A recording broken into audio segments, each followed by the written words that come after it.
Gary? Okay. Sorry, I'm just fighting for like people in the no back problem. to get mics, So but Gary may go and then... Qiming. So I live in Shanghai where the market really is a casino, so I won't argue that particular point with you. One of the things is, aren't we approaching this completely the backwards way? So with eBay, Alibaba, the exchanges where you have a defined product, people can trade because you trust and you know the product. Isn't the problem that people are now trading products in the financial market they don't fully understand? So isn't the way to actually approach this to regulate who can trade what? And you actually have to set tiers of understanding, and the opacity or the transparency is defined against the risk profile of those various things. And I'm sorry, if you don't understand or prove that you can understand whether it's a qualified investor or not, that you know how to trade, you don't get to play in that market. Or you have to consolidate into an organization that does, and you have to pay a fee to do that. I think unfortunately, Wall Street right now is coming up with the next CDO, the next auction rate security, the next CDS, the next thing that's going to blow up. And that is where the innovation's happening on Wall Street. It's creating new products that someone's going to say they understand it, but all they're doing is looking for yield. They're looking for alpha. And at the end of the day, they're going to invest whatever the next product is that Wall Street kind of pushes out. And I think trading things in a centralized way, transparent way, that if CDOs had been traded transparently in a centralized way, I don't expect as much of them would have been issued. And I expect perhaps we wouldn't have had the damage to the system that we saw. I think if you could only trade things you understood, we wouldn't trade at all. Nobody understands this. That's not true. That's not true. eBay trades how many goods? Alibaba trades a couple $100 billion worth of goods. So people do trade, and there are lots of products that people understand. But goods are different because financial products, you're always talking about the future. You're making bets about the future. So at some level, there'll never be complete understanding, right? Right. But isn't that where you define what the individual? So the government right now likes to do lots of things in terms of telling us, we're going to help you not hurt yourself. Right. Right. This seems to be the obvious, of all the markets where they actually could potentially do that and do some good, this seems to be the obvious one. Well, the closest they come is the accredited investor standard that Barry was referencing earlier, right? I mean, that's the regulator's best attempt at saying we're going to try to protect, people from themselves. But one of our biggest takeaways, and I'm sure many in the room share our view on this, from the crisis was the average head of household in the country, regrettably, is rather woefully under-equipped to make decisions that they're required to make about their financial life every day, right? I mean, the average credit card statement's 30 pages. When we were kids, it was 1 page, right? The average, prospectus is 5 times as long. Now it's all to protect us, though, right? Right, and it's designed to guarantee no one reads it.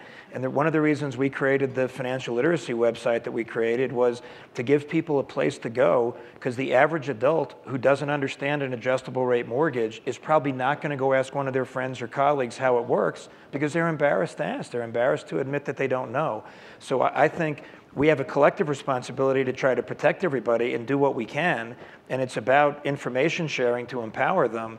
But boy, it's hard to put a standard on everybody and say, unless you can evidence that you understand it, we're not going to allow you to trade these securities. I think that's pretty hard. My proposal would have been accredited investor definition. Yes, it could be an income or net worth threshold, but why not create a test? Create a test that people can take, and I don't know why having $1 million is the only way to. Yeah, that doesn't necessarily define that you're. Yeah, exactly. I mean, the fact that people can buy lottery tickets, I'd much rather see that money come into venture than go blowing money on lottery. So one of the things we have on the site is a certification test, and I think that's at least a start, and it's an interesting way to say, that to me is more valuable than what's an individual's net worth because they have some equity in a home or something. I'm not sure if that qualifies them to be an accredited investor, right? So. Okay, we're going to a question beyond the first 3 rows. Somebody in the back. It's a big moment. Hi, I'm Eric Brynjolfsson at MIT, and I just wanted to comment that the financial services sector has grown from less than 4% of GDP to more than 8%. Even after the crash, it's coming right back, and compensation and talent is flowing into it stronger than ever. It's the biggest consumer of technology at top business schools like the one I'm teaching at. The best and the brightest students, often about half of the students end up going to financial services. Even you see physicists, mathematicians. So the question is financial services already sucking up too much of our talent, of our best and our brightest, and of our innovation and technology. Maybe we don't need to invent the next CDOs and have those guys working as hard on making those markets more complex and ingenious. And maybe that talent would be better deployed in other parts of the economy. And if so, what, if anything, could we do to restore a balance? Yeah, Don, you could have been a physicist. Well, I don't disagree that there's excessive effort going in that area, and it's just not obvious to me how you change that. I mean, I had a really fun 8 years. I made a lot of money. I learned a lot, and it's a very seductive thing because it's a way to create a company that, in a certain sense, is a pure information company. All we did was make decisions. We made thousands of decisions a day. They were made by computers. I mean, we used to let the modelers override subjectively what was going on, and when we started testing the modelers' overrides against what the machine was saying to do, once they were 2.5 standard deviations down, we just said no more overrides, because the machines did it better. But I think you have a good point, and I just don't. The problem is, how do you tell people, don't do that kind of economic activity, go do this instead? I don't have the answer to that question. I think it's a good question. Well, maybe there is one way to answer that. Did you identify? Oh, Cameron Elahian with Global Catalyst Partners. I come from venture capital side and entrepreneurship side. If we simply look at the big picture and we say investment helps society create jobs versus trading helps only a very few people, and we want to slow down the pace of the trading and do something that the money goes towards proper projects, why not tax them differently?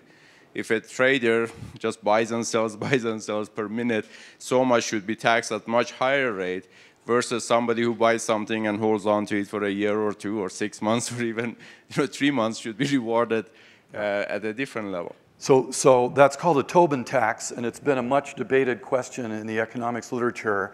I think the disturbing thing is if you look at the actual real life experiments, because after all, those are the places we really learn. Say, take the Taiwan market. They have a 25 basis point Tobin tax in the Taiwan market. And talk about a casino in Taiwan. I mean, literally, how do you trade stocks? You go into a stock trading parlor that looks very much like a casino, and you interact with something that's kind of like a video game, and you trade. And housewives are trading in Taiwan. And so there's more day trading in Taiwan than anywhere else, and the Tobin tax hasn't slowed it all down. So it's weird because you would think that people would see that trading too much is it's bad for your health. But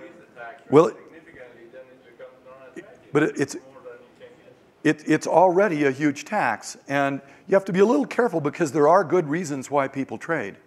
And if you make such a tax too big, you're going to suppress the positive benefits of trade. So I think the jury is out on the value of Tobin tax, and but it's an experiment that I think is very likely to be done. And well, it has already been done in Taiwan with little success.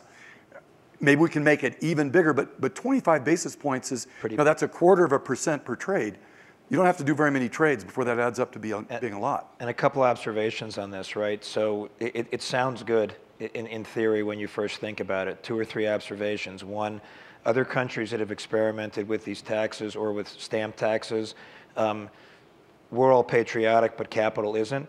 So you'll just hollow out the local market and they'll just move to a place where someone else will trade all these stocks and they won't have a tax. And ask the Swedish how that went for them. It all migrated to London very quickly. Second point is we just have to be cognizant of the fact that before we say that trading adds no value, if those individuals are providing some of the liquidity that's in the market at any given time, that is a value-added service. We may not like it as much as investing, but it is an important part of what goes on. Third thing, other than for the proprietary traders, the actual people who are going to pay that tax is everybody sitting in this room. Your fees from your mutual fund is going to go higher every time you make an investment or a trade on your Schwab or E-Trade or Ameritrade account. Guess what? It's a pass-through tax, right? We're all going to pay it. And a lot in the Congress, when the first congressman who put that bill out said, let's make Wall Street pay for the bailout, if you want Wall Street to pay for the bailout, the transaction tax is not how to get Wall Street to pay for the bailout. The percentage of their business that is prop trading, very minimal. The average individual is going to bear the brunt of most of that tax. It's a pass-through tax. But Barry, you were saying that markets seem to work better, at least for a lot of kinds of companies, when the fees were higher. And you also were sort of heading in similar directions to Kamran before when you're talking about what would you have be done? Well, I don't think tax or even any government involvement is ever the solution to these types of things. So, and I guess it's proven that that type of solution doesn't work. I think it's just going to have to be a change in mentality. I think ultimately, we're seeing the Facebooks of the world that the Mark Zuckerberg's been pretty public about not wanting to go public until they were ready. But Facebook could go public tomorrow and it'd be a huge IPO. So I think that there's a new generation of CEOs, of entrepreneurs like me, that you go public for 4 reasons. It's to raise capital, liquidity for shareholders, it's to get value for your currency, to make acquisitions or to pay people, or a branding event. So if there's an alternative to raising money, secondary liquidity, and you can get a valuable currency, it comes down to the branding event. And entrepreneurs I talk to, we just don't want to go public anymore. It's not the same thing. Again, I don't know, it was 10 or 20 years ago, it was a really exciting big event, I think, for all entrepreneurs kind of when you start. That was, you've made it. Now it's like it's an exit for a lot of companies. And I think that's not what was intended to do. So I think it's just really just going to be some time. I want to, because we're going to wrap it up here, just to sort of keep with the theme and circle back to the beginning. I want each of you in like 10 seconds each. What is one thing that either government or the private sector could do in the next month, year, 5 years to make financial markets work better? I'll start with Doyne. Obama could appoint somebody to head the Office of Financial Research that had some vision and would create an organization that wouldn't just be a clone of the Federal Reserve or the Treasury, where we actually did things using computers as computers were meant to be used and using information and realizing its power. Okay, Duncan? I think get the right experts in the private sector to collaborate on how to solve the problem that we've all been talking about, because while I think Barry's solution is good for companies in certain situations, and it's hard to quarrel with what he's saying, the job creation statistics and the access to affordable capital are so compelling. We've got to make it so it doesn't seem like the end when you do an IPO, but it seems like the beginning of another journey for the company. And until we change that, and it's going to have to come from the private sector, I would not be optimistic. Barry? I think in Congress we should create a new committee called Technology and Innovation. We have House Financial Services, we have Armed Services. Why don't we have a representative of our group of our representatives that can speak for us and understand these issues and make sure that we're doing the right things in government? And I think that'll have a real dramatic effect on job creation and innovation all around the world. Thank you, panel. Thank you, all of you. No, Moving on.